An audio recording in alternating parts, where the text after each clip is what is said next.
Hello, this is Carlos Tan Jr., participants in MMM Philippines.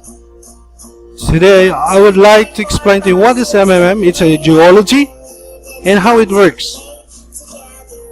What is MMM? MMM is a global community for financial aid and donation exchange with its participants. It is not a bank and does not collect your money, nor an online business, hype or high-yield investment program, investment or an MLM program or multi-level marketing program.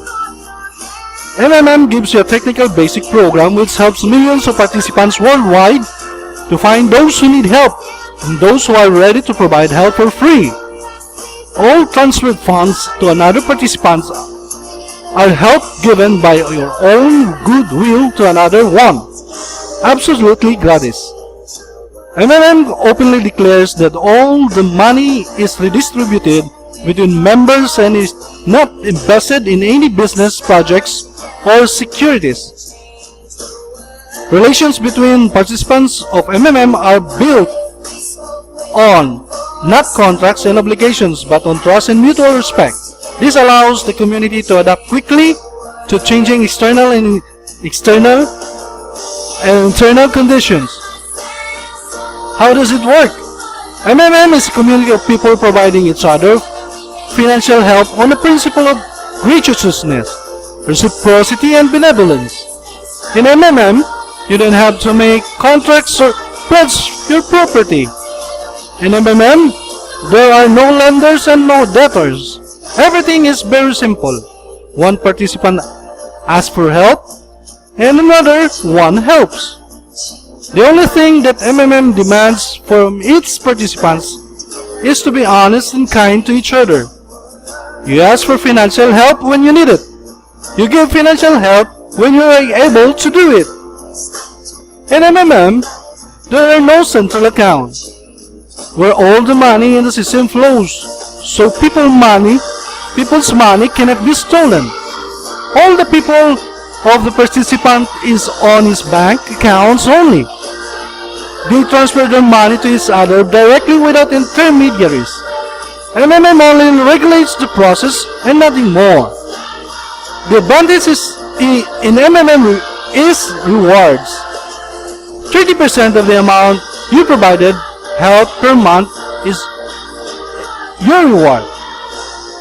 Another reward is the 10% referral bonus from the people you invited and become a member to MMM. That is your friends, relatives, acquaintances, etc. Another is a $20, $50, or $100 bonus for the first donation of $50, $500, or $3,000 respectively. And a 5% bonus for video of happiness after getting help. And an MMM Extra, you will be given a reward of 20% up to 100% of your donation, depending on the task given, finished in a month. The only thing that MMM demands from its participants is to be honest and kind to each other. You ask for financial help when you need it. You give financial help when you are able to do it. Multi-level bonus is also awarded after the participants graduate on the managerial school. What are the rules in MMM? There are only one account for one person. Second, one unique Bitcoin wallet or bank account for one person will be registered in the MMM account. You can make your manager your control confidant to help you with your account. If the referral is your relative, the sum of his or her contribution should be less or equals to yours. And there's a warning here. There are no guarantees and promises, neither explicit nor implicit. There are neither investment nor business. Participants help each other, sending each other's money directly and without intermediaries. That's all. There's nothing more. There are no securities transactions, no relationship with the professional participants of the securities market. You do not acquire any securities. There are no rules in principle. The only rule is no rules at all. Even if you follow all the instructions, you say may lose. Win might not be paid. Without any reasons or explanations, and in general, you can lose all your money. Always remember about this and participate only with spare money or do not participate at all. Amen. Now I would share with you a video on how we are fooled by the oligarchs. Those people are on the top of the pyramid financial system that lure and rob us unknowingly. Please watch this and learn how and why they do it.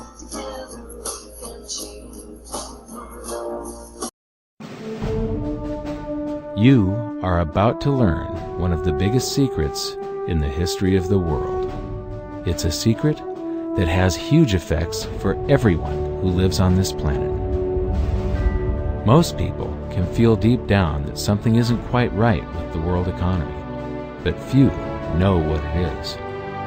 Gone are the days where a family can survive on just one paycheck. Every day it seems things are more and more out of control, yet only 1 in a million understand why. You are about to discover the system that is ultimately responsible for most of the inequality in our world today. The powers that be do not want you to know about this, as this system is what has kept them at the top of the financial food chain for the last 100 years. Learning this will change your life because it'll change the choices that you make. If enough people learn it, it'll change the world because it'll change the system. For this is the biggest hidden secret of money. Never in human history have so many been plundered by so few, and it's all accomplished through this, the biggest scam in the history of mankind.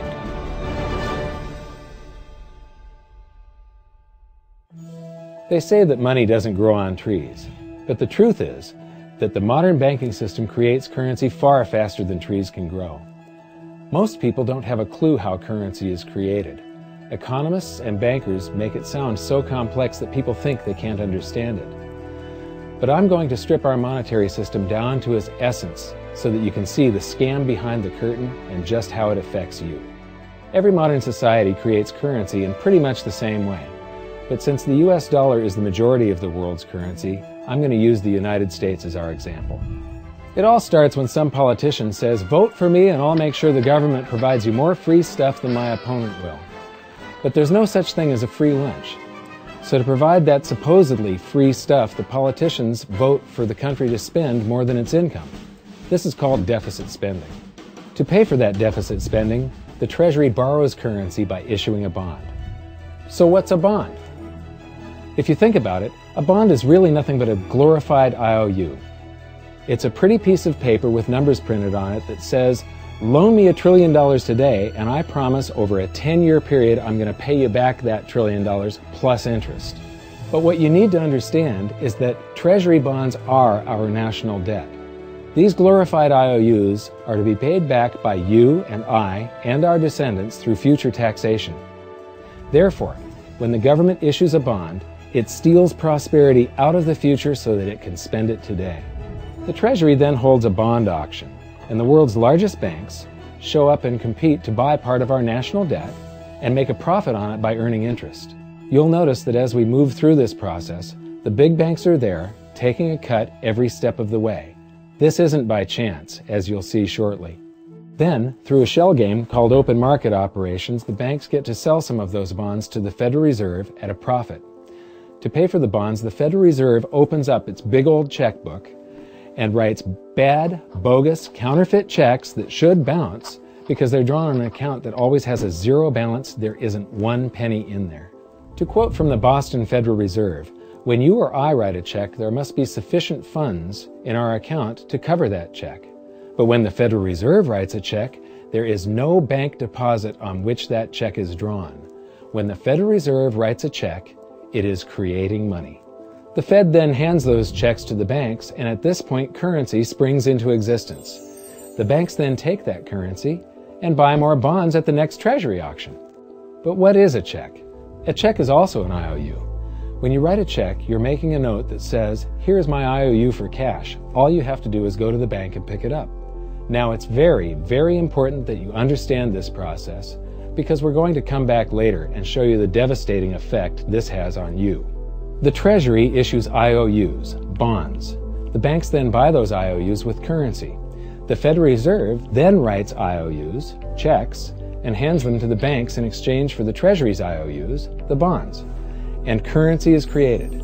So what's really happening is the Federal Reserve and the Treasury are just swapping IOUs, using the banks as middlemen, and abracadabra, presto, currency magically springs into existence. This process repeats and repeats over and over again, enriching the banks and indebting the public by raising the national debt. The end result is that there's a buildup of bonds at the Federal Reserve and currency at the Treasury. This process is also where all paper currency comes from. The Federal Reserve and the government mistakenly call it base money because they didn't watch episode 1 of this series and they don't know the difference between money and currency. But I will correctly refer to it as base currency because it is not money. It is currency, and as we've learned, there is a big difference.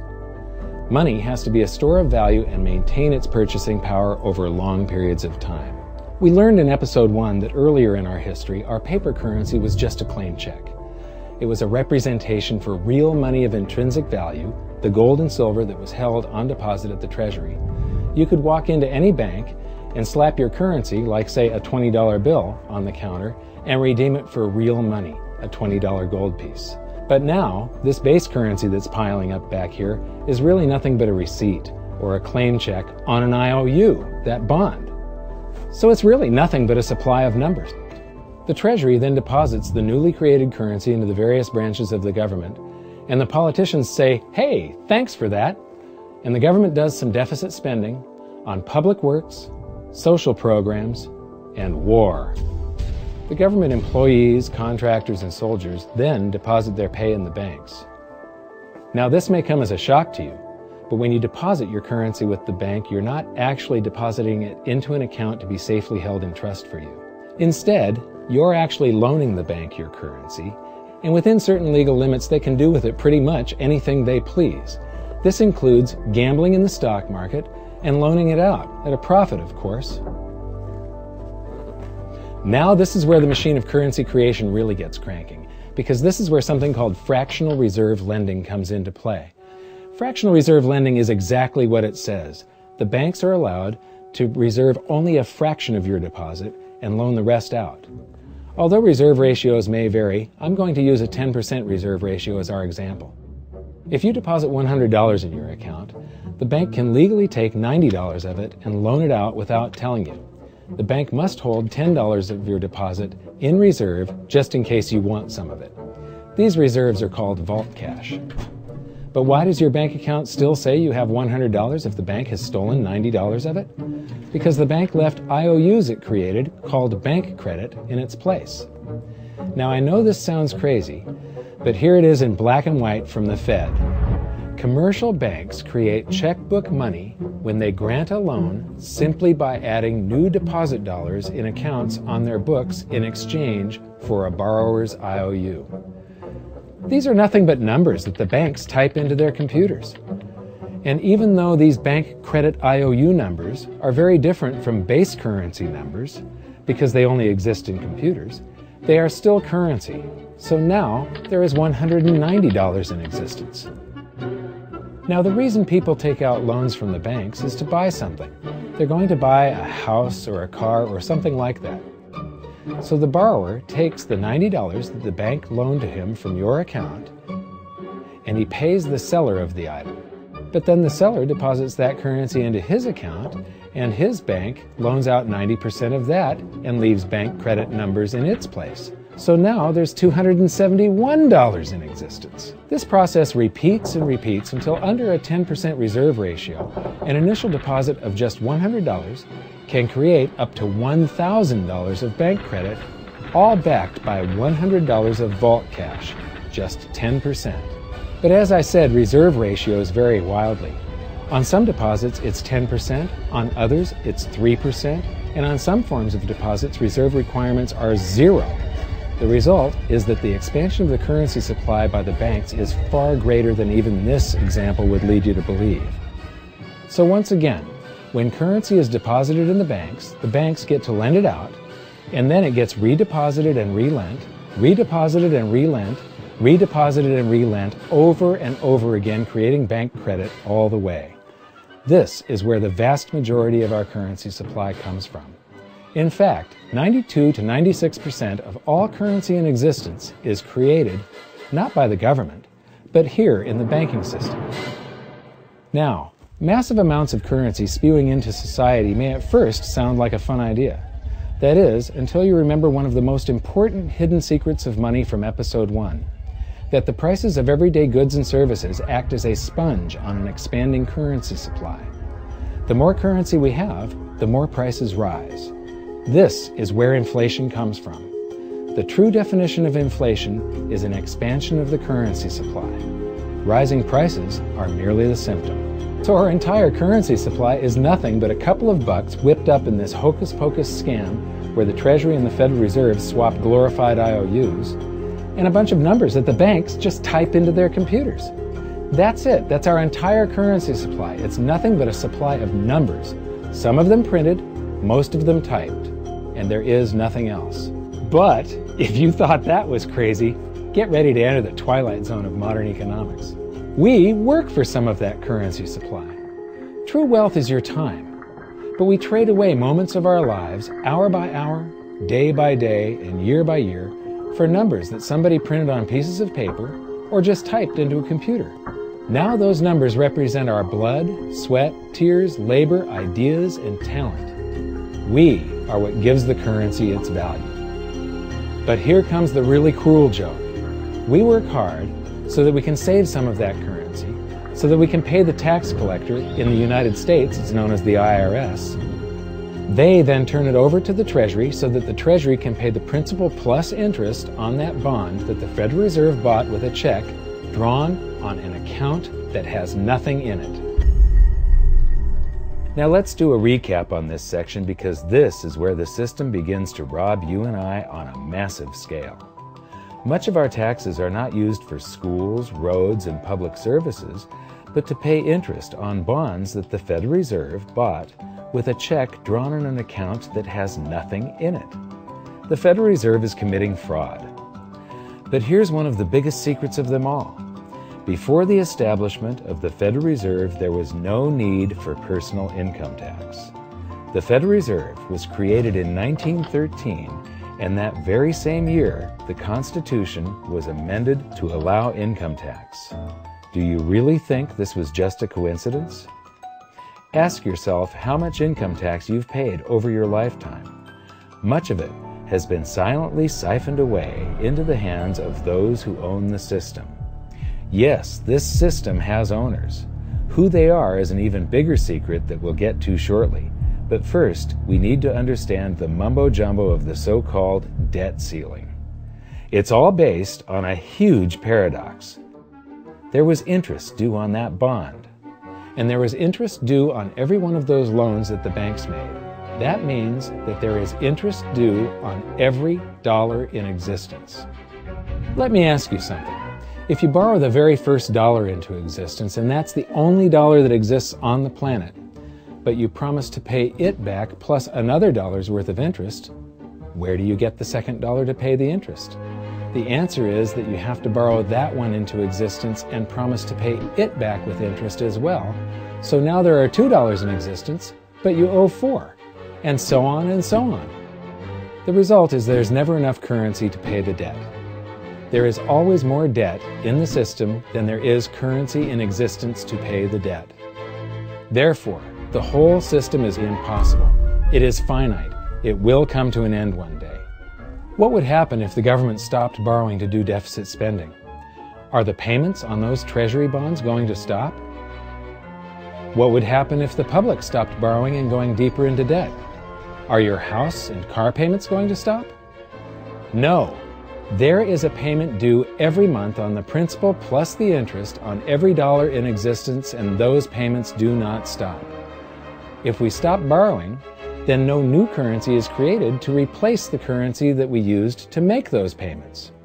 Whether you're making a payment on a loan or paying tax to make a payment on a bond, the portion of the payment that goes to pay off the principal extinguishes that portion of the debt. But the debt also extinguishes the currency. Currency and debt are like matter and antimatter.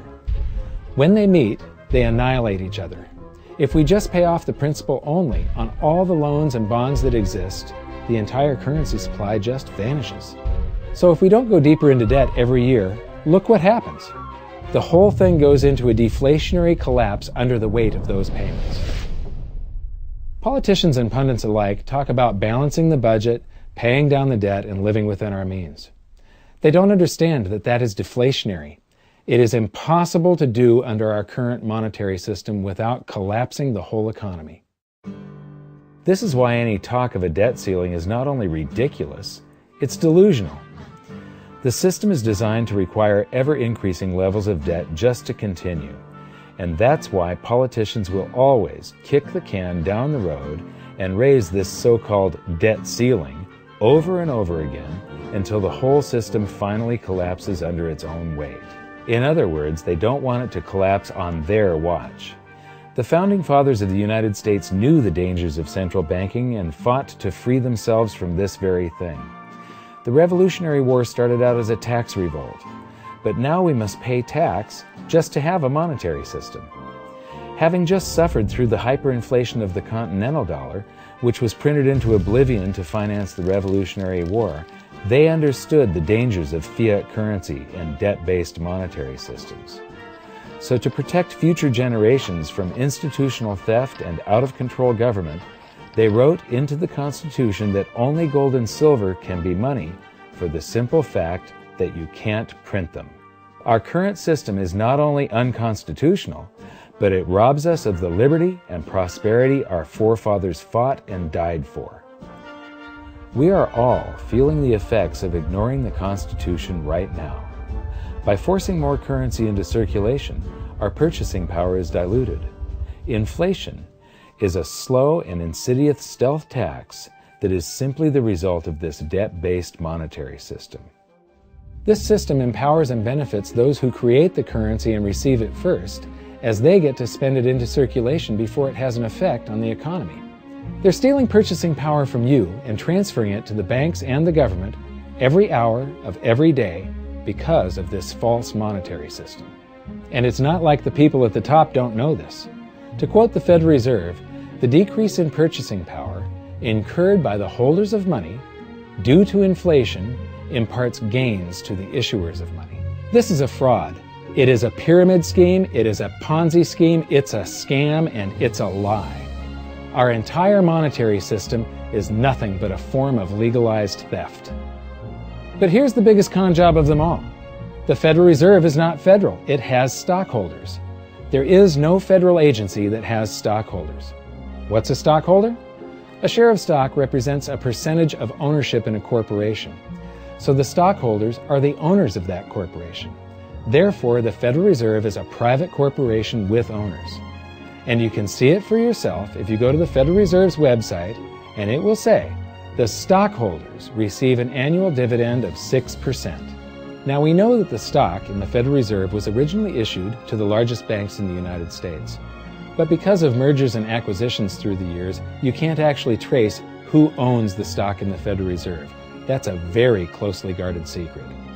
My guess would be that the owners are those primary dealers, the banks that get to make a profit by selling part of our national debt, those bonds, to the Federal Reserve, who buys them with a check from nothing. Then we pay tax to pay the principal and the interest on those bonds so that the Federal Reserve can pay the banks a 6% dividend. Don't be alarmed if you don't quite comprehend the deception of this system at first glance. Very few people do. It is purposely complex. The economist John Maynard Keynes once wrote, "By this means, government may secretly and unobserved confiscate the wealth of the people, and not one man in a million will detect the theft." I believe that presented correctly, anyone can understand this system, regardless of how complex it is. So let's do a recap and break it down even more. The way the system works is that, step 1, The government creates glorified IOUs.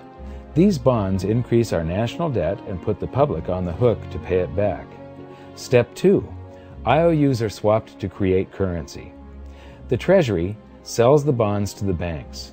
The banks then turn around and sell our national debt at a profit to the Federal Reserve, which they probably own. The Federal Reserve then opens its checkbook that doesn't have a penny in it and buys those IOUs with IOUs that it writes, checks, on a checking account that has a zero balance. Then they give those checks to the banks and currency just springs into existence, and then the whole process repeats. This results in a buildup of bonds at the Federal Reserve and currency at the Treasury, which is really just a supply of numbers. The Treasury then deposits the numbers in the various branches of the government, and we get to step 3. The government spends the numbers on promises, public works, social programs, and war. Then the government employees, contractors, and soldiers deposit their pay into the banks, and we get to step 4, where the banks multiply the numbers by magically inventing more IOUs through fractional reserve lending, where they steal a portion of everyone's deposit and lend it out. That currency gets redeposited, and then a portion is stolen again, and the process repeats over and over, magnifying the currency supply exponentially. Then we work for some of those numbers, which brings us to step 5, where our numbers are taxed. We pay tax to the IRS, who then turns our numbers over to the Treasury, so the Treasury can pay the principal plus the interest on bonds that were purchased by the Federal Reserve with a check from nothing. Then we get to step 6, the debt ceiling delusion. The system is designed to require ever-increasing levels of debt and will eventually collapse under its own weight because politicians always kick the can down the road. They don't want it to collapse on their watch. And finally, step 7, the secret owners take their cut. The world's largest banks own the Federal Reserve. Those banks make a profit selling our national debt to the Fed. They make a profit when the Fed pays them interest on the reserves held at the Fed, and the Fed pays them a 6% dividend on their ownership of the Fed. This system is fundamentally evil. It funnels wealth from the working population to the government and the banking sector. It is the cause of the artificial booms and busts of modern economies, and it causes great disparity of wealth between the rich and the working class. And it is only possible because we no longer use real money, we use currency. But worst of all, it is a form of enslavement. Bond is the root word of bondage. Whenever a government issues a bond, it is a promise to make us pay tax in the future. Nobody asked you if you wanted to pay tax today for the prosperity we all enjoyed in the last century. Nobody is asking our children if they want to work hard in the future to pay for the prosperity we're enjoying now. George Washington once wrote to James Madison, "No generation has the right to contract debts greater than can be paid off during the course of its own existence." By stealing prosperity from tomorrow so we can spend it today, we enslave ourselves and future generations. Now this all sounds pretty bad, but there is great hope, for you are the greatest threat to this false monetary system. This system relies on the public being ignorant of its workings. Please share this knowledge with everyone you know, because an informed public that fully understands the system can build a better future for generations to come. And now I leave you with this quote, widely attributed to a former director of the Bank of England. The modern banking system manufactures money out of nothing. The process is perhaps the most astounding piece of sleight of hand that was ever invented. Banking was conceived in inequity and born in sin. Bankers own the earth. Take it away from them, but leave them the power to create money and control credit, and with the flick of a pen, they will create enough money to buy it back again. But if you want to continue as the slaves of bankers and pay the cost of your own slavery, let them continue to create money and to control credit. This is the Federal Reserve in Washington, D.C. It's located on Constitution Street, and that is just as much of a joke as the New York Fed being located on Liberty Street. Both of them are unconstitutional, both of them limit our liberty, and they transfer wealth away from us every second of every day to the Federal Reserve, to the government, and to the banking sector. You are now among the 1 in a million who can detect the theft of your prosperity. So the big question is, what can you do about it? 1. Watch this video until you can describe and teach it to others. Those who understand this system can make preparations for its unavoidable collapse and protect themselves. History shows that those who don't will probably be wiped out. 2. Share this video with everyone, especially those you care about. All it takes is a mouse click or two to get this message in front of millions. Post this video on Facebook, tweet it, email it to loved ones. Please share it wherever you can. 3. Join the conversation. The current world monetary system is based on a 300-year-old design meant to enrich a few at the expense of the many. There must be a better way. You have seen the video of how we are cheated by those oligarchs in order for us to become slaves for the rest of our lives. But thanks to MMM, now we have a new ideology to free from bondage of oligarchs and financial upliftment for the community. MMM becomes stronger because of its ideology and goals. The goals of MMM is to help the people in the world spread the money among the community so that they can gain financial freedom, creating a new fair financial relationship among us. Today, over 138 million participants join in MMM from more than 107 countries worldwide. And in 4 years of activity, more than 14 billion US dollars assistance provided in the community. So come and join us. Click or open the referral link below and fill up the registration form. It's free. For MMM registration, open philippines.mmm.net/?I=John Carl. And for Bitcoin wallet registration, open coins.ph/invite/4SY3IV. And together we can change the world.